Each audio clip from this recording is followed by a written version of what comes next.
Technique 7 du Ninja Teams, technique consistant à déposer un document dans l'onglet Fichier. Donc, un document qu'on veut rendre disponible en consultation à nos élèves. Donc, ça va être le type de document vraiment là, sur lequel on ne s'attend pas à ce que l'élève écrive ou interagisse. Là. On va plus y aller dans des documents de référence, comme le plan de travail de la semaine ou des trucs dans le genre. Donc, comment on fait ça? Ça va être important de vous dire que l'onglet fichier, tout d'abord, là, il se retrouve dans votre Teams, évidemment, en haut ici. Donc, depuis le début, on est plutôt dans l'onglet publication. Et cette fois-ci, on est dans l'onglet fichier. Donc, attention, si vous déposez des choses directement dans l'onglet fichier, donc directement ici, ça va devenir, c'est modifiable par tout le monde qui fait partie du Teams, donc autant par vous que les élèves. Donc, si vous mettez un document là, directement dans l'onglet fichier, l'élève peut le modifier et peut le supprimer. Cependant, le dossier support de cours que vous voyez ici sur ma capture d'écran, ben, si on va déposer dans ce dossier-là, ben, ça vient protéger nos documents. Donc, le dossier support de cours, qui est dans l'onglet Fichier, c'est dans ce dossier-là qu'il faut déposer vos documents, de manière à ce qu'ils soient en lecture seule, qu'on appelle pour l'élève. Donc, l'élève peut seulement le lire, mais vous, là, vous avez beau jeu de le modifier et le supprimer au besoin. Vraiment, utilisez là, le dossier support de cours. Donc, je vais vous montrer la manœuvre à partir de mon Teams. Donc, je suis dans mon Teams, classe des chenilles devenues papillons, et je clique là, sur l'onglet fichier pour m'y rendre. J'ai déjà vous pouvez voir que j'ai déjà quelques documents là, de déposer là, lors de mes différents tests. Mais bref, là, lorsque vous cliquerez sur fichier, il va apparaître seulement support de cours. Donc, je veux déposer quelque chose dans mon support de cours. Je vais cliquer sur support de cours afin d'entrer dans le dossier, exactement comme avec une clé USB. L'espace fichier, là, ça se gère pas mal comme une clé USB. Donc, je vais dans le dossier support de cours, parce que c'est là que je veux déposer quelque chose.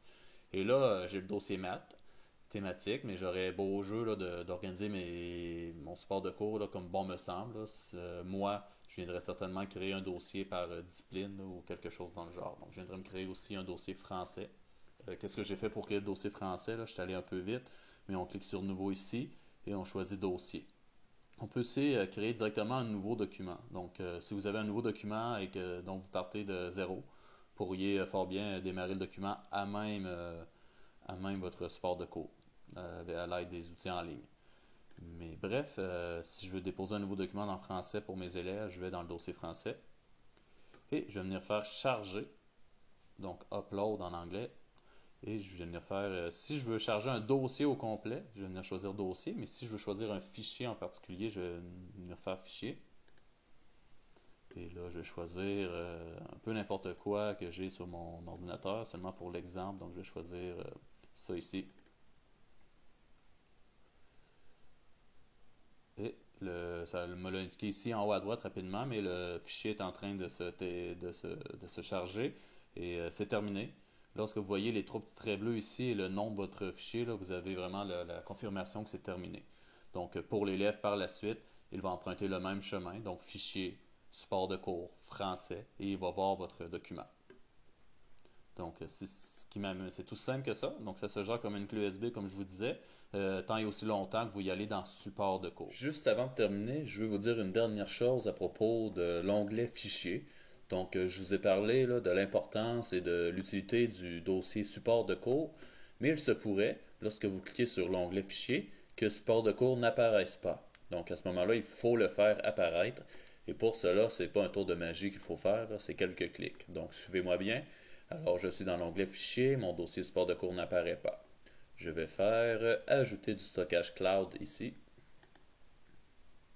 Par la suite, je vais choisir SharePoint.